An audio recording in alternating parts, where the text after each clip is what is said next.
उसके लेग्स को एलिवेट करेंगे और सेपरेट कर देंगे, लेग्स को एलिवेट करेंगे और सेपरेट कर देंगे। जैसे आपने वो पोजीशन देखी होगी चाइल्ड बर्थ के टाइम पर जो दिखाया जाता है, तो चाइल्ड बर्थ के टाइम पर पोजीशन का मतलब है body tilted so head is lower than the feet, यानी पेशेंट का जो सर है वो पैर के मुकाबले रीजन ऊपर की तरफ रहेगा और जो शोल्डर रीजन है वो सरफेस को टच करेगा, ठीक है। इसीलिए बोला जाता है chest on the bed only, central line से हटकर, मीडियन प्लेन से हटकर, साइड से कट करते हैं, यानी इतनी जगह से कट करते हैं। तो जो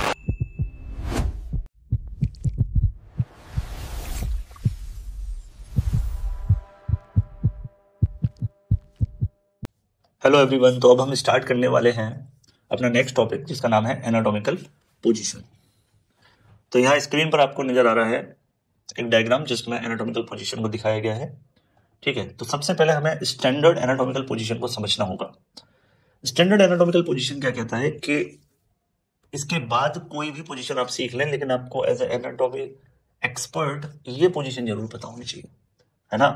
आपको मेडिकल फील्ड के किसी भी ब्रांच में चले जाइए, आपको बहुत तरीके की पोजीशन सिखाई जाएंगी, लेकिन एनाटॉमिकल पोजीशन बेस है। ये पूछा जाता है, कई बार वाइवा में भी पूछ लेते हैं, ठीक है। तो इसके कुछ मेन पॉइंट है जो आपको याद रखने हैं, जैसे बॉडी स्टैंड इरेक्ट अपराइट, जैसा कि इस डायग्राम में आपको दिख रहा है। दूसरा है फेस एंड आई फॉरवर्ड, इसमें आंखें और आपका चेहरा बिल्कुल सामने होगा। Arms at the side, palm facing forward. अब देखिए हाथ जो है वो इस तरीके से होगा सामने की तरफ, तो palm is facing in the direction of your eyes, ठीक। और जो आर्म्स है वो साइड में होंगी, सामने की तरफ नहीं, बिल्कुल neutral. Feet together, toes pointing forward, और टोज भी साइड में नहीं होके बिल्कुल सामने होंगे। ये बेसिक है, ठीक है। क्योंकि all anatomical descriptions are relative to this position. आप जब भी किसी कैडावेरिक स्टडी करेंगे या कोई भी करेंगे, उसमें आप एनाटॉमिकल पोजीशन जरूर मेंशन करेंगे कि आपने बेसिकली पेशेंट को आप डिस्क्राइब कर रहे हो एनाटॉमिकल टर्मिनोलॉजीज, तो उसमें regardless of bodies actual posture, body का पोस्चर क्या है उससे मतलब नहीं है, हमें मतलब है किससे, उसकी एक्चुअल पोजीशन से, है ना। तो हमें एनाटॉमिकल पोजीशन क्या रखनी है, वो स्टैंडर्ड एनाटॉमिकल पोजीशन ये है किसी को डिफाइन करने की। क्योंकि जब एनाटॉमिकल पोजीशन में मैं किसी को डिफाइन करूंगा, तभी मैं टर्मिनोलॉजी में जो आगे टर्म्स यूज करने वाला हूं वो सही आप पता कर पाएंगे, ठीक है। मान लीजिए मैंने कहा your shoulder is at superior position. अब आप लेट कर हाथ ऊपर किए हुए हैं, तो अब तो आपका हाथ सुपीरियर पोजीशन पे है, लेकिन एनाटॉमिकल पोजीशन में जब आप खड़े होंगे तो आपका शोल्डर सुपीरियर पोजीशन पे है हेड के मुकाबले। तो इस तरीके से आपको पता होना चाहिए। इसके बाद बात करते हैं फंडामेंटल पोजीशन, आपको समझ में आ गई। इसके बाद बात करते हैं अदर बॉडी पोजीशंस की, जो बहुत कॉमन है। आप जब पढ़ेंगे हैंडबुक में ये सारे नाम्स दे रखे हैं, इसके अलावा मैंने कुछ अलग से नाम भी दे रखे हैं, ठीक है। मैं ये जितनी भी टर्म आपको समझा रहा हूँ, इस टेबल के कंप्लीट डिस्क्रिप्शन के बाद उसकी रिलेटेड वीडियो आपको अभी आगे देखने को मिल जाएगी। तो आप टर्म्स को ध्यान दीजिए, जब आप उस वीडियो को देखेंगे, उस क्लिप को देखेंगे, तो आपको सारी चीजें क्लियर हो जाएंगी। देखिए, सुपाइन पोजीशन का मतलब है lying on the back face up. ये कब यूज होती है, ये यूज होती है सर्जरी में या फिजिकल एग्जामिनेशन। जब पेशेंट को आप पेट में दर्द बता रहे हैं, तो उसको आप काउच पर लिटाएंगे, तो उसके पेट को पाल्पेट करके देखेंगे, उसको पूछेंगे कि हाँ कहाँ दर्द हो रहा है उस लोकेशन को, तो आप सुपाइन। सेम यही दिक्कत अगर बैक रीजन में हो रखी है, तो पेशेंट को चेक करते समय आप कौन सी पोजीशन में लेटाएंगे, उसको प्रोन पोजीशन में। प्रोन पोजीशन में क्या रहेगा, lying on the stomach face down. It is used for spinal surgery और unconscious patient. Clear. Lithotomy, lithotomy is the position in which सबसे पहले पेशेंट को सुपाइन लेटाएंगे, है ना, यानी lying on the back face up. अब उसके लेग्स को एलिवेट करेंगे और सेपरेट कर देंगे, लेग्स को एलिवेट करेंगे और सेपरेट कर देंगे। जैसे आपने वो पोजीशन देखी होगी चाइल्ड बर्थ के टाइम पर जो दिखाया जाता है, तो चाइल्ड बर्थ के टाइम पर फीमेल की जो पोजीशन होती है लाइंग ऑन द बेड, और जो नीज है वो बेंड होते हैं उसके, और नी बेंड होने के बाद जो उसके एंकल रीजन है वो 90 डिग्री टू नी। क्लियर। तो ये रिलेशन रहता है, आपको स्क्रीन पे दिखेगा। It is used in child birth and gynaecological और यूरोलॉजिकल। कुल मिला के आपके लोअर पेल्विक रीजन के एग्जामिनेशन, यानी एनस और जेनाइटल्स के रिलेटेड जितनी सर्जरीज होती हैं या जितने भी मेडिकल प्रोसीजर्स होते हैं, उनमें प्रिफर्ड जो पोजीशन है वो है लिथोटॉमी। फिर है आपका लेटरल साइड लाइन, यानी साइड से एक करवट से लेटना, लाइंग ऑन लेफ्ट और right side. It is for recovery and drainage position. Why drainage के कुछ लंग्स में अगर कुछ एक्यूमुलेट हो गया है, तो जनरली फिजियोथेरेपिस्ट या नर्सिंग स्टाफ पेशेंट को उस पोजीशन में रखते हैं, जिससे कि जो उसके सिक्रीशंस हैं वो due to the effect of gravity वापस ब्रोंकल्स या ब्रोंकाई में लौट कर आ जाए। Fowler position, sitting upright 45 to 90 degree. मान लीजिए ये काउच है, काउच पर पेशेंट बैठा है, ये उसके पैर है और ये उसकी बॉडी है। ये जो पोजीशन होती है, काफी सारे पिलो पीछे लगा दीजिए, ठीक है, ये जो पोजीशन है इसको बोलते हैं फाउलर पोजीशन। 45 टू 90 डिग्री, मतलब ये यहाँ भी हो सकता है। ठीक है, सेमी फाउलर में ये जो इंक्लिनेशन है ये और ज्यादा हो जाएगा, 30 से 45 डिग्री। क्लियर? तो यानी रिक्लाइन, इसमें ये 45 भी हो सकता है, 90 भी हो सकता है, जबकि वो थोड़ा इस टाइप से है। For breathing comfort and feeding, कौन सी पोजीशन? Fowler. Semi Fowler is used in ICU and post surgery. एक और पोजीशन है जिसको आप सुनेंगे, ट्रेंडलबर्ग पोजीशन। ट्रेंडलबर्ग पोजीशन का मतलब है body tilted so head is lower than the feet, यानी पेशेंट का जो सर है वो पैर के मुकाबले नीचे रहेगा सरफेस पर, और जो पैर है वो ऊपर रहेंगे। ठीक है, फॉर शॉक और हाइपोटेंशन यूज्ड कॉशियसली, यानी कोई ऐसी कंडीशन हो जाए पेशेंट शॉक में है या हाइपोटेंशन लो बीपी में है, तो उसके पैरों की तरफ तकिया वगैरह लगाकर उसके पैरों को ऊपर उठा देते हैं। ठीक है, होता सुपाइन पोजीशन में, बेस पोजीशन सुपाइन ही रहेगी लेकिन पैरों की पोजीशन ज्यादा रहेगी। रिवर्स ट्रेंडलबर्ग क्या है? रिवर्स ट्रेंडलबर्ग में आपका हेड रीजन ऊपर रहेगा और पैर नीचे की तरफ रहेंगे। Head is higher than the feet.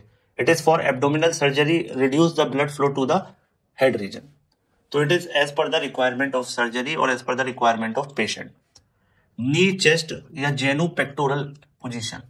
ठीक है, नी और चेस्ट ऑन द बेड।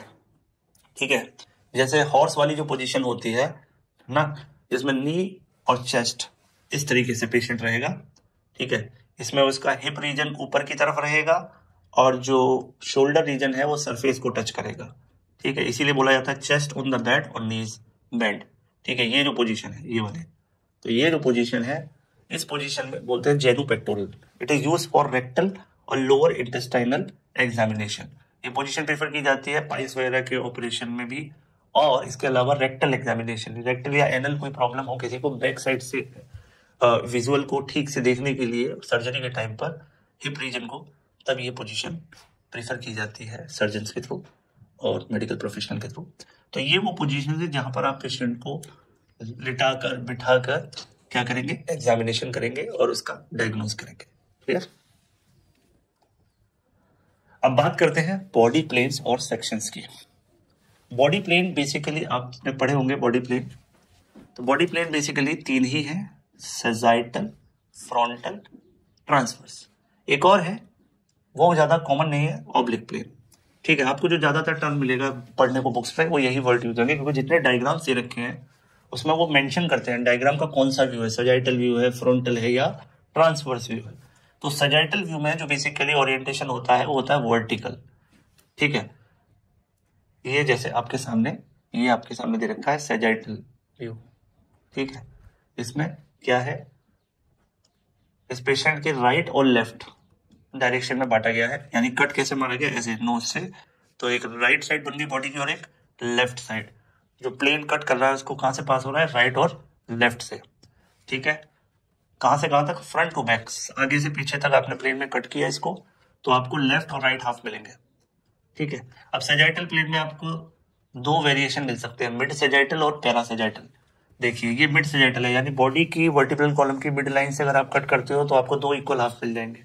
ठीक है, लेकिन अगर आप सैजिटल प्लेन से हटकर, मतलब सेंट्रल लाइन से हटकर, मीडियन प्लेन से हटकर साइड से कट करते हैं, यानी इस जगह से कट करते हैं, तो जो लाइन है वो तो सेम है, बॉडी को इक्वल हाफ में बांटेगी, लेकिन जो आपको व्यू मिलेगा वो इक्वल नहीं मिलेगा, क्योंकि वो राइट, एग्जैक्ट राइट और लेफ्ट नहीं है। ठीक है, वो एग्जैक्ट राइट और लेफ्ट नहीं है। देखिए यहाँ पे लेफ्ट और राइट में पैरा सैजिटल का मतलब अनइक्वल हाफ, ये बात याद रखनी है, जबकि मिड में इक्वल। ठीक है, सिंपल सी बात है, आप किसी को, मान लीजिए ये कोई पर्सन है, इसको आप बिल्कुल मिड में से, ये इसका मिड पॉइंट है, यहाँ से काटेंगे तो ये मिड सैजिटल है, और यहाँ साइड से काटेंगे तो ये पैरा सैजिटल है, ये ऐसे ध्यान रखिए। तो नेक्स्ट है फ्रंटल प्लेन। फ्रंटल प्लेन या कोरोनल प्लेन की मैं बात करूं तो इसका भी ओरिएंटेशन वर्टिकली होता है। वर्टिकली मतलब कौन सी पोजीशन, एनाटॉमिकल पोजीशन, जब स्ट्रेट बंदा खड़ा हुआ है उस पोजीशन में। और जो इसमें डिवाइड करेंगे बॉडी को, वो एंटीरियर और पोस्टीरियर सरफेस के हिसाब से करेंगे। तो it cuts the body into front end back portion. जैसे यहाँ पर आप देख सकते हैं, ये इस इंसान का फ्रंट पोर्शन है, और ये जो शेडेड एरिया दिख रहा है कट होने के बाद, ये इसका बैक पोर्शन है। ठीक है, ये आपको याद रखना है, ये वाला जो दिख रहा है ये इसका बैक पोर्शन है। तो बेसिकली फ्रंटल या कोरोनल, कोरोनल से कान याद रखिए, यानी पहले वाले में सजाइटल में आपने क्या देखा था, सामने से, सामने मतलब सजाइटल, कान मतलब कोरोनल, कोरोनल का मतलब फ्रंटल। ठीक है, फ्रंट और बैक में बटेगा, फ्रंटल से याद है फ्रंट बैक में बॉडी को बांटेंगे, और कान से याद रखना कोरोनल। ठीक है, और सजाइटल तो आपको पता ही है, सजाइटल मतलब सामने से बिल्कुल, है ना। इसके बाद आती है आपकी तीसरी पोजीशन, फर्स्ट पोजीशन हो गई, सेकंड हो गई, अब आपकी आती है थर्ड पोजीशन। थर्ड पोजीशन का नाम है ट्रांसवर्स या हॉरिजॉन्टल या एक्सियल प्लेन। इसका जो ओरिएंटेशन है वो हॉरिजॉन्टल है, यानी अगर पेशेंट एनाटॉमिकल पोजीशन में खड़ा हुआ है तो उसको हॉरिजॉन्टली कट करेंगे। अभी तक कैसे कट कर रहे थे दोनों में, सजाइटल फ्रंटल में, वर्टिकली। ठीक है, तो इसकी वजह से बॉडी दो हिस्से में डिवाइड होगी, सुपीरियर पार्ट और इंफीरियर पार्ट। और ये कॉमन होता है, ये वाली पोजीशन ट्रांसवर्स प्लेन हमें कहाँ देखने को मिलता है, जब हम सीटी स्कैन कराते हैं। सीटी स्कैन में किसी भी ऑर्गन को हम कौन से प्लेन में देखते हैं, ट्रांसवर्स प्लेन में। क्लियर। चल के हम सजाइटल प्लेन या फ्रंटल प्लेन कहाँ यूज करते हैं, एक्सरेज में यूज करते हैं जब एक्सरे कराते हैं। ठीक है, ट्रांसवर्स प्लेन को हम एक्सियल प्लेन भी बोलते हैं, क्योंकि यहाँ पर बॉडी को आप कैसे कट कर रहे हैं, हॉरिजॉन्टली। कैसे कर रहे हैं, हॉरिजॉन्टली। तो ये याद रखना है। और अगर इसी को मैं सामने की तरफ से कट करता हूं तो ये फ्रंटल है ना, फ्रंट से, यानी ये पीछे जो ये बैक पोर्शन हो गया और ये फ्रंट हो गया। तो कोरोनल प्लेन में अगर फीट में ये कट करके देखेंगे तो फीट के केस पे ये चीज बदल जाएगी, फीट को ऐसे कट नहीं करेंगे। ठीक है, हम अगर मान लो किसी को किडनी का डायग्राम देखना है, तो किडनी के डायग्राम के दो पॉसिबल व्यू कौन से दिख सकते हैं आपको। एक तो फ्रंटल व्यू दिख सकता है, जिसमें किडनी आपको कुछ इस शेप में दिखेगी, बीन शेप। ठीक है, लेकिन अगर मैं इसका ये क्रॉस सेक्शन निकालूं ट्रांसवर्स वाला, ठीक, तो वो कुछ इस तरीके का स्ट्रक्चर दिखेगा, जहां से हाइलम होता है और ये बेसिकली। तो ये आपको याद रखना है कि आपको प्लेन की जानकारी होनी चाहिए। टोटल कितने प्लेन है, तीन, सजाइटल, फ्रंटल, ट्रांसवर्स। सजाइटल क्या करता है, वर्टिकल ओरिएंटेशन में बात करता है, और ट्रांसवर्स जो है वो हॉरिजॉन्टल ओरिएंटेशन। एक ऑब्लिक प्लेन नाम का वर्ड भी यूज होता है कई बार, जो डायगोनली कट करता है किसी बॉडी को, है ना, between the other planes. It is used for imaging angles, किसी इमेज को डिफरेंट एंगल से देखने के लिए। ठीक है, तो मान लीजिए आपने फ्रंट से ऐसे ना कट करके, फ्रंट से ऐसे ना कट करके ये कट किया, है ना, या ऐसे कट किया, या ऐसे कट किया, किसी भी एंगल से ऑब्लिकली, है ना।